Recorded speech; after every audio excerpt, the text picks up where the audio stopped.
There we have it. Gosh, that quite took me back. When I was a lad, I was a very keen, enthusiastic member of the Arden Hall Swimming Club in Dundee. I hope it's still going. I must check. Now, we had a discussion there, of course, about the Growth Commission earlier on. We'll come to that later, if you'll forgive me. Joined by two journalistic chums. We'll chew over the other topics first. Rebecca McQuillan, that was quite a spat with Patrick Harvie of the Greens over the climate change bill. It really got sharp, and you know they need the Greens to support them. That's right. In budgetary matters. So this was chums falling out, wasn't it? Yeah, big fallout.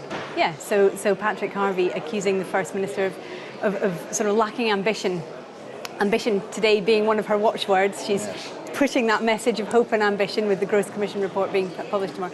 Yeah. So he said that progress towards climate change in this bill will be slower than it has been over the last 10 years.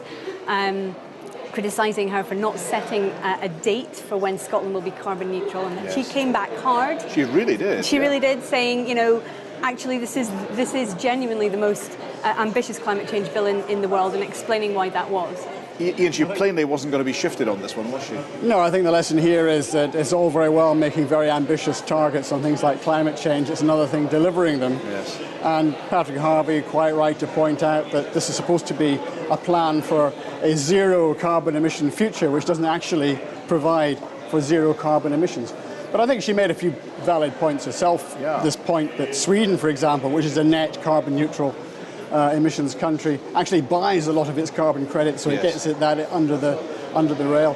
Also that you've got to come to terms with reality, and if a climate change committee is saying these targets are not feasible at the moment, what's she going to do? Make another promise which can't be fulfilled? Rebecca, presumably in terms of getting this bill through, which she seemed determined to do, despite the criticisms from Patrick Harvie, she could perhaps rely on support or at least compliance elsewhere. Well, yes. I mean, she'll be. I mean, I would imagine she'll be thinking that the Lib Dems will support the protections of Labour will support her.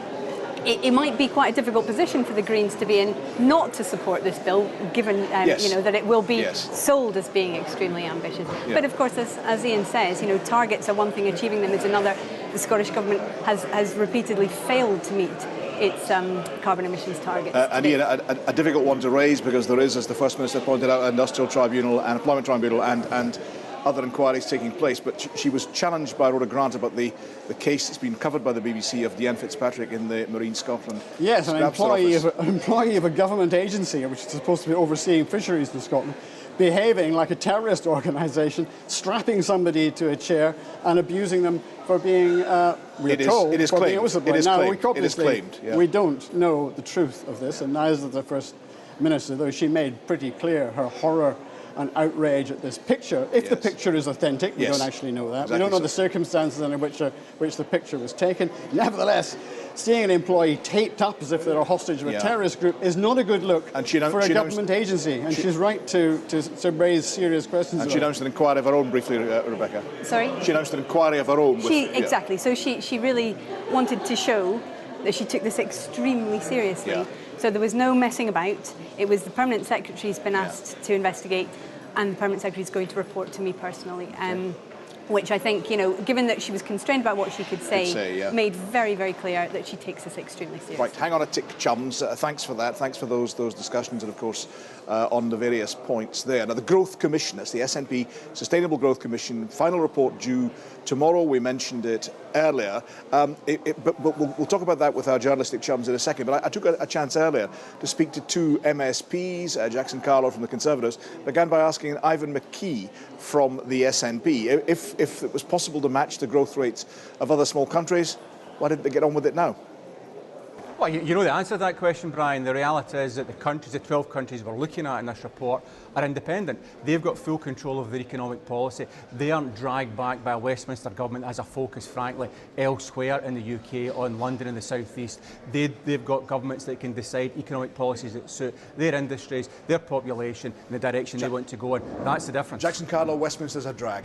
Well, look, we've waited ages for this report. It's now coming out over a bank holiday weekend when it can't be properly scrutinised. But you're right. right. If, in fact, the Scottish economy had kept pace with the rest of the UK, we would already have generated billions more for the economy in Scotland. I saw Muriel Gray blog this morning that it's a £4,100 dividend this time round. In 2014, she held up a leaflet that showed we were all going to get £5,000. So the dividend is already dropping. This is a box of wet fireworks. It's never going to ignite. It was true then, it's true now. The reality is small independent countries do better. And people have really got to ask themselves, if all those countries can do much better, not a single one of them has anything that we don't have. They don't have the natural resources, they don't have the educated population or universities, they don't have the industrial base we have. And it's absolutely true. It's absolutely true, and you have no answer to it. You have no answer to it. What we've got here is a wet box of fireworks Jackson Nicola Sturgeon's trying to reignite. Actually, if she spent more time talking about the economy and far less time talking about the economy, we might actually see some progress. But the only thing we talk about is independence. It's exactly about the economy, and that's the reality. Scotland could do so so things that much could be better done now as well as under independence. Well, let's see when the report comes out what's in it. But that's the situation is, if you look at small countries grow faster than large countries, all of those countries are growing much faster than the UK over the last decade. So you're going to accept all the recommendations of this report? Well, let's see what comes out in the report. But the fundamental point, what we've seen so far, is the things that we know. Those countries do better. I'm going to come on to the currency in a second, but briefly, Jackson Carlo. No getting away from that. Jackson Carlo. I think what we've seen has been some selective leaking of a report that's going to be released only online. I suspect it's being adjusted even as we speak to try and reflect some of the ridicule that's already been attached to it. Jackson's talking round and round here and trying to avoid the main point. Those countries do much better than us precisely because they're I'm not a independent. broken record, Precisely because they're independent. That's the reality of it. It has no answer to that because it's true. Let's tackle one further main point, the currency. The currency issue was very to the fore in 2014 during the referendum. Do you expect a precise answer on that? Are you expecting a Scottish currency to be the proposal? I don't know what's going to be in the report. I understand that. What would be your thinking on a currency? There's no point in me talking about that just now because we need to wait and see what's in the report. What I do know is they've done a substantial amount of work, talked to global experts on this and looked at an awful lot of detail. But you have no views on what the Scottish currency should be? We shall see what comes out on the report tomorrow in terms of currency. Jackson Carlo on currency. Well, I mean, I think it's perfectly clear. I mean, Ivan's quite happy to selectively talk about aspects of the report that have been discussed. Here's another bit that's been discussed, and I think it's ridiculous. We know perfectly well. Talk about the currency policy. The proposal that they've got is completely unsustainable. You don't even know what it is. The international experts that are actually already talking say that if we go for a sterlinisation alternative, we would need to have an additional £300 billion to underpin it. It's a complete nonsense. It was understood as a complete nonsense in 2014, and nothing has changed. Finally, very briefly, is this the start of another referendum campaign, or is that yet to come? Well, the First Minister's made clear in the autumn of this year, once we see the shambles as Brexit unfold and the direction that the Tory government are taking us in off this cliff edge, we'll have an assessment of what makes the most sense for the future of Scotland. Jackson Carlo, should have to choose between. Would the UK government say no to a referendum? I think we would. The next referendum, Brian's in 2021, and it's going to be on Nicola Sturgeon and this failing SNP government. Ivan McKee, Jackson Carlo, thank you both very much indeed for joining me. Felt a bit like a referee in the middle there, trying to separate two combatants, two chums with me again here. Let's talk about what was raised in First Minister's questions on this subject. Ruth Davidson, Richard Leather, both going on it, but each saying, talk about this, talk about education. No, don't talk about this, talk about health. In other words, they were trying to suggest that the day job was being neglected, weren't they? Yeah, because basically what Nicola Sturgeon wants to restart this debate on independence. She wants to tell people that if independence is offered again, it will be a different perspective from last time. It's essential to do that if she wants to win. But the Conservatives, Labour, they don't want to fight on that ground. They want to say, wait a minute, people are, as soon as you start talking about independence, people stick their fingers in their ears because they don't want another independence referendum. So that's why they're going hard on this, and we'll hear a lot more of that. Ian, let's clarify one point. This isn't the start of a new referendum campaign. As Ivan McKee reminded us there, there'll be two distinct phases to that. It's restarting the debate about independence. If you like, it's almost like, the consultation she announced in Stirling in 2016. Yeah, it's very much not the start of a new independence campaign. We'll wait until the autumn before Nicola Sturgeon will even return to that question of a timetable. Yeah. And certainly is not expected to make a forecast one immediately. But I mean, what your discussion there, I thought was quite revealing. It's a bit like what we used to call in less politically correct times a dialogue of the deaf.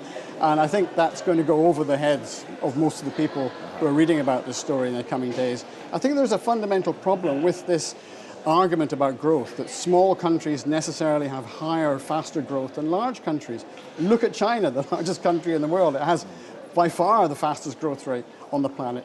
Look at America. So I think there is evidence that small countries in Europe do relatively well because they don't have to worry about things like tariffs, border controls, and currency wars and all the rest of it. They used to be a problem for small countries in Europe. On a global scale, making this kind of claim that small countries necessarily have higher growth than smaller ones, than larger ones, is, I think, a difficult argument to make. And it's worse when you have these figures plucked out of the air, like it was on the front pages of all the papers today, saying, you know, you're going to be £4,100 richer if Scotland's independent. All you need to do now is put it on a red bus. Rebecca, the argument used when we have that section of the report out already was that, you know, in developed countries there's a comparability.